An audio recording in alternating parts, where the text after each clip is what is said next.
Yo, what is going on, guys? My name is Naz, and today you guys are watching two free-for-all games where I go 30 and 13 in one of them and 30 and 17 in the other one. But I picked up some pretty sweet kills in them, you know, if I do say so myself. But yeah, that's besides the point, because today's video I'm going to be focusing on my top 10 most anticipated games of 2015. Now, I know I'm a bit early, I would say, with this video, because, you know, there's still a month left in this year, you know, a lot more games coming out. But if I'm being completely honest, the only month that I'm looking forward to is November. November has some sweet titles coming out still. We got Assassin's Creed Unity in like 2 days. We got Far Cry 4, I think the week after that. We got the new Pokemon games coming out. You know, I think there's a few more. I'm not, you know, it's not coming to my head. But December, not so much. I don't think there are actually any titles that I'm interested in that are coming out in December. I may be wrong. Maybe there are a few games. Maybe you guys could, you know, clarify that for me. But December, not so much. I think the only game I'm personally looking forward to in December is the Kingdom Hearts HD Remix 2.5, something like that. But yeah. Alright, let's begin the list, because at number 10 I have Battlefield Hardline. Now, Battlefield is one of those games that, you know, sort of fell off for me after the last one. I think it was great before that. You know, what really got me hooked was Bad Company 2. Those of you that have stuck around with Battlefield long enough, you guys remember Bad Company 2. But Battlefield 3 was sort of what, you know, changed the motion for Battlefield. And, you know, it was a breath of fresh air. It was a very realistic game, if I say so. You know, it just changed the landscape for Battlefield. And, you know, it was a competition between Battlefield 3 and, you know, the Call of Duty game that was out at that time. And, you know, people played both. But after that, when Battlefield 4 came out, I believe it came out around the same year that Ghost came out. Even though Ghost was such a bad game, people still never, you know, transferred over to Battlefield 4, because Battlefield 4 in it itself was also a very, I wouldn't say a bad game, but it just felt like a really bad copy and paste of the third game, and I just wasn't enjoying it. But in this one, you know, you got the whole theme of cops and robbers, and you have a bunch of game modes that revolve around that theme, and it just seems like a very interesting idea, and I think it's gonna go really well. Because, you know, from what I saw, there's a few, you know, game modes that actually seem really interesting. Like, you have to rob the other team and then transfer the money back to your side. You know, depending on the map dynamics and all that, I think it's gonna make for a very interesting game. At number 9, and I'm gonna get a lot of hate for this because I know a lot of people are looking forward to this game. At number 9, I have Metal Gear Solid 5. Now, the only reason this is number 9 on my list is because I never interacted, or, you know, I never got, you know, I felt never connected on the level with Metal Gear Solid as, you know, a lot of you guys do. The last Metal Gear Solid game I ever played was number 4, and that was way back when, like, the PS3 came out, and I think Metal Gear Solid 4 was one of the fewer, you know, earlier games that came out for the PS3. And to be honest, I enjoyed it. I think it was a very lengthy game. I think, you know, everything about it was really good in terms of gameplay. The story was really good. But I haven't played any of the other ones, so, you know, I don't really understand Metal Gear Solid too much. And I've played the last one, or the most recent one, that is Ground Zero. But, you know, I heard that that's not really, you know, the whole game, obviously, because it came out and it was only $30. And it had, like, the shortest gameplay ever. But I'm pretty sure that Phantom Pain is going to be the main game, and I'm looking forward to it. You know, this is one of the, you know, it's on my list, so I'm definitely looking forward to it. But it's not too high on my list because, you know, I don't connect with it that well. But I think it's gonna be a good game overall. At number 8, this is where I got 2 games, and I'll explain why I have 2 games. One of them is Star Wars Battlefront. Now, the only reason that I have Star Wars Battlefront is because I'm a huge Star Wars fan, and I'm a huge fan of the Battlefront games. I believe I have Star Wars Battlefront 2 for the PS2, and I absolutely love that game. Just the idea of going from a first-person shooter to going to a third-person Jedi and doing all these fancy moves. It was great. Like, the story was great. Was there even a story? It wasn't really a story per se, but it had a very interesting concept to the game, and I enjoyed it so much. I spent so many hours playing it, and I think going from PS2, because I don't believe that any of the Battlefront games came out on PS3, going from PS2 to PS4 is going to be a huge transition, and I'm very excited to see, you know, how it changes and how it's going to be. But the main game that I have on number 8 is Tom Clancy's The Division. This game I'm looking forward to a lot. It's not high on my list, but it's one of those games that, you know, you're very unsure of how it's going to turn out, but it just looks really good. And I say that because when they showed the premiere at E3, if they showed any premiere after that, I haven't seen it yet, but the E3 premiere is really what got me. You know, just the interaction with the NPCs, the way you talk to them, it feels so modern. It feels like the way you would talk to a regular friend, and it's just sick. And the game looks freaking awesome. It's a third-person shooter. I think the story concept that they have going on seems very interesting. I'm not sure where they're gonna go with it. It's kind of like 3 people. It kind of reminds me of like a zombie apocalypse situation. You know, every people or group are very hostile against each other, just without the zombie aspect. But, you know, I'm not really sure what's gonna happen and whatnot. I can't say 100%, but I'm looking forward to it nonetheless.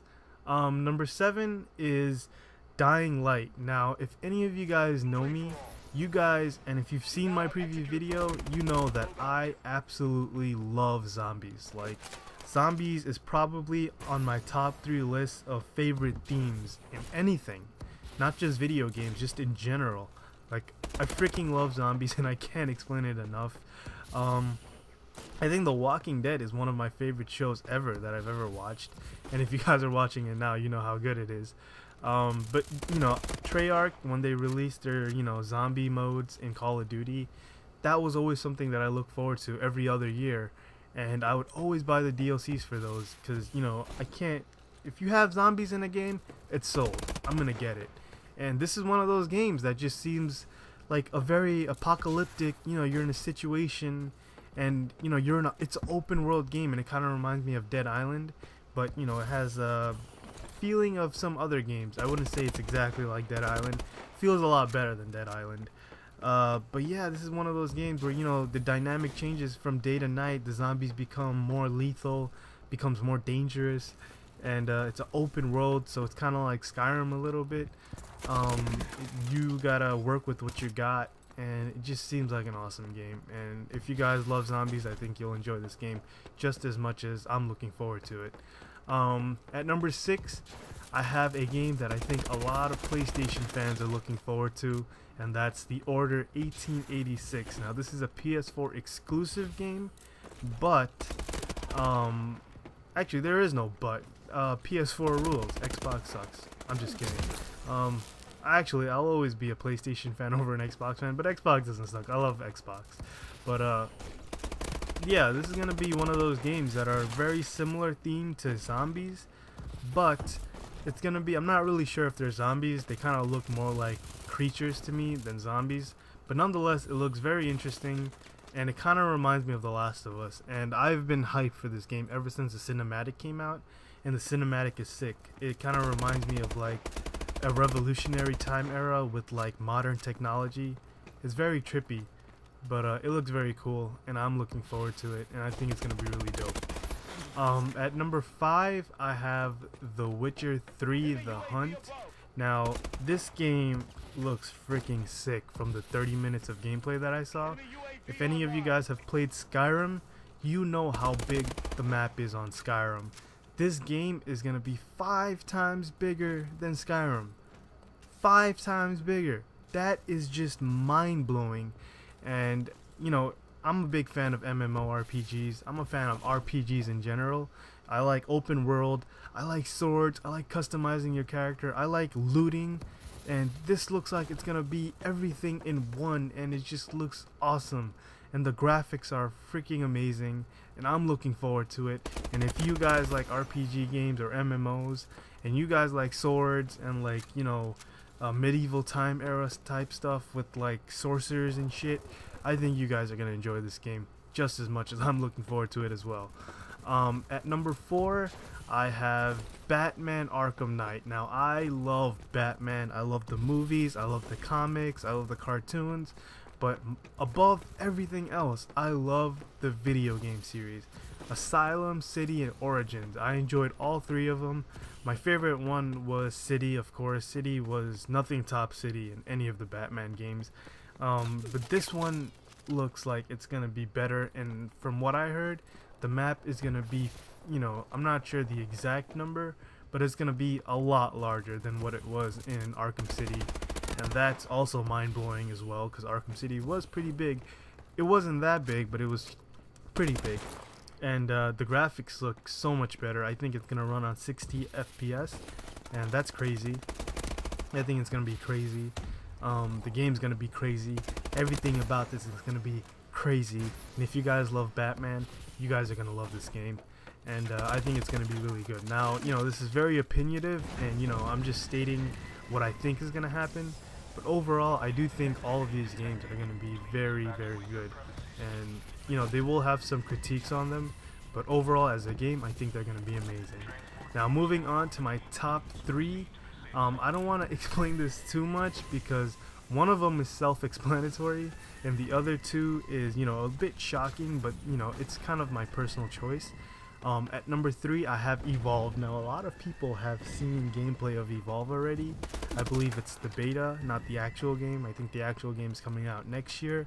But the beta itself looks awesome. This is one of those games that I personally love spending more time playing games with my friends as opposed to playing games by myself. So this looks like it's going to be one of those games where it's going to be so fun playing with your friends. And it just looks awesome. If you guys want to check it out, I'm pretty sure a lot of famous YouTubers have gameplays of it already for Evolve, and you guys can check that out. I think it's going to be great. At number 2, I don't want to explain this too much. It's freaking Uncharted 4, and I was thinking about putting this at number 1, but number 1 sort of holds a very special place in my heart. Uncharted is one of my favorite game series of all time, and I thought it ended at 3, but I'm really happy they're bringing it back, and I'm pretty sure this is going to be the last one. So Uncharted 4, number 2, it's going to be amazing. I got nothing to say about Uncharted 4. It's just going to be awesome. And at number 1, I have Kingdom Hearts 3. Now, growing up as a kid, Kingdom Hearts was my favorite game ever. I think I spend more time playing Kingdom Hearts and Kingdom Hearts 2 and Chain of Memories and Birth by Sleep. I actually haven't played too much of the 3DS game, but all the other ones I spent so much time playing. And Kingdom Hearts will forever be my favorite game of all times, and that is why it holds like a special place in my heart at number 1, because Kingdom Hearts 3 was something I was looking forward to ever since Kingdom Hearts 2 ended, and that was such a long time ago. And they showed no sign of it in PS3, and they're finally showing something at PS4, and the transition is going to be amazing from PS2 to PS4. The game, if you've seen the little preview that they had going on, it looks amazing. So I have that game at number 1. If you guys enjoyed this list and you guys agree with me, please give this video a thumbs up and, you know, like, favorite, comment it. If you guys could tell me your top 10 list that you guys are looking forward to. I'm pretty sure it'll be a lot different than mine. But like I said, this is very opinionative, and I think overall 2015 is going to be a great freaking year for, you know, gamers in general. And I think everyone's going to have a good time. Now, if you guys want to see my previous video for my first impressions of Call of Duty Advanced Warfare, please stay tuned, and there will be an annotation at the end of the video. And yeah, I'll see you guys later. Peace.